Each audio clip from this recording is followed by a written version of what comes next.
All right, what we're going to be looking at now are rotations and some of the angle terminology that we're going to be talking about. First thing that we'd like to talk about is we have this radius right here that extends and it hits the unit circle at some sort of ordered pair, some x and y coordinate. You could see these x and y coordinates here and here and here and here. And when we talk about rotations, what we want to say is that a positive rotation starts at 0 and heads into quadrant 1, right? So you could say it starts at 0 degrees, right? And it heads counterclockwise, right? Counterclockwise. And the reason it does that is you want to go into quadrant 1 first, where everything is positive, right? So we're heading towards quadrant 1. So for example, if you wanted to estimate this rotation, we can say this rotation is about 45 degrees, right? And now you can also keep going and traveling and traveling and traveling and traveling and stop right over here. And some sort of rotation right here might stop right there. We're going to get an X and Y coordinate. And you can say, I don't know, that's about a 150-degree rotation. And now negative rotations, they also start at 0. They start at 0 degrees, okay? And 0 degrees is represented right here. There's no rotation, okay? And the negative rotations are going to go clockwise. They go with the clock, right? And it's heading towards quadrant 4 first, right? It's a negative rotation. So it's traveling down like this. So if I wanted to estimate what this rotation would be, I could say this is about a negative 30-degree rotation, right? So it's traveling down in a negative direction. If I wanted to go down and around to here, let's say we stop right here at that rotation, we're going to get an X and Y coordinate here, right? Notice that this will be a negative X and a negative Y. And you can see this would be a negative 150-degree rotation, right? So you can see positive directions head in a counterclockwise direction, negative directions head in a clockwise direction, okay? Now, what's interesting is that you have an infinite amount of rotations that kind of land on top of each other. So what I want you to think about first is a coterminal angle is if you add or subtract 360 degrees. So, and some of you noticed right here, as I'm traveling in this negative direction, I could also travel in a positive direction and land on the same spot.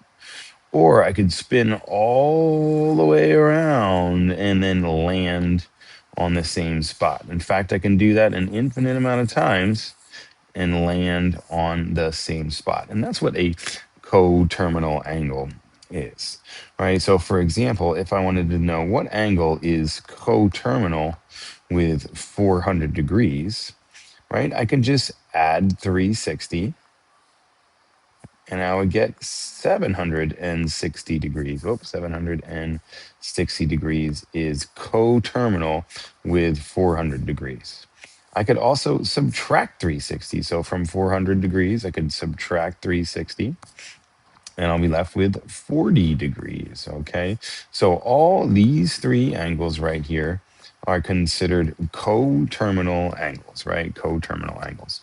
So what's kind of important is what you want to be able to add or subtract so that our angle falls in between 0 and 360 degrees for the most of this course. We want to understand that if we need to add or subtract, we want to get our angle in between 0 and 360 degrees. So the useful angle for our purposes would be the 40-degree coterminal angle, not the 400 or not the 760.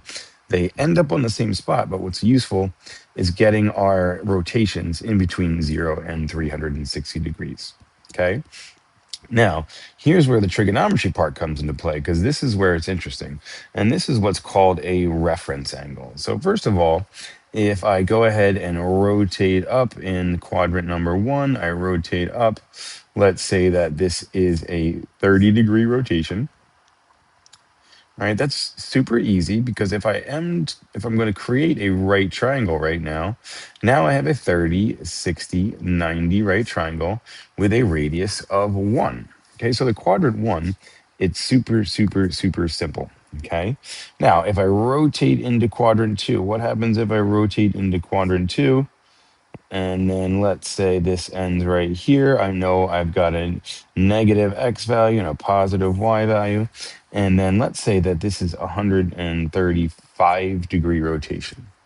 All right, if I'm going to make a right triangle right here, okay, that's actually not a very accurate drawing, but let's actually make this 150. I'm going to make it a little bit more accurate. All right, so let's say this is a 150-degree rotation here, 150-degree rotation.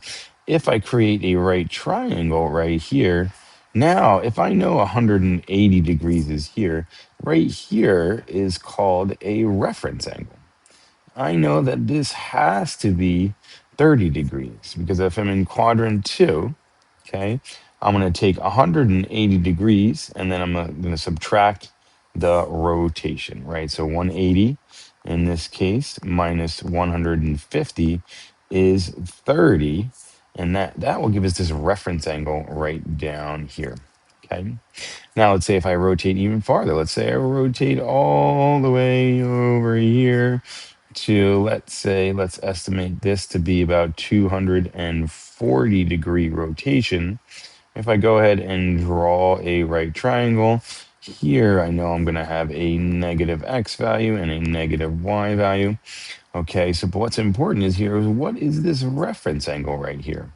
So I like to think about it. How much farther did I go past 180? So I went around, I got to 180. How much farther did I go to get to 240? All right. So what you can do here is take the rotation and subtract 180 this time. So if I take the rotation and subtract 180 in quadrant 3, or 240 minus 180 is going to give us 60 degrees. So I know this is a 60-degree angle, and that's called a reference angle. And then one last time, what happens if I end up all the way in quadrant 4? All right. And let's say that this is a 330-degree rotation. I'm creating a right triangle. Notice that all my right triangles are created with the x-axis. Here, I know I have positive x value and a negative y value. Right. And what do I know? Like, how much more room do I need to get to 360 degrees? It's a full circle, right? Okay, so in this case, I would take 360 degrees and subtract the rotation. So 360 degrees minus 30 degrees gives us a 30-degree rotation. Or you can see that if I go 330 degrees, how much farther do I need to go to get to 360 degrees? And these are what are called reference angles. Reference angles are the angles in the triangle, and they're always formed with the x-axis. Super, super, super important, right? They're always formed with the x axis, okay? It's always formed with the x-axis. Sometimes it'll be tempting to kind of connect your triangle to the y-axis, but we don't want to do that for this particular time right now. Right now, we're only focusing on the x-axis, okay? All right, y'all, good luck.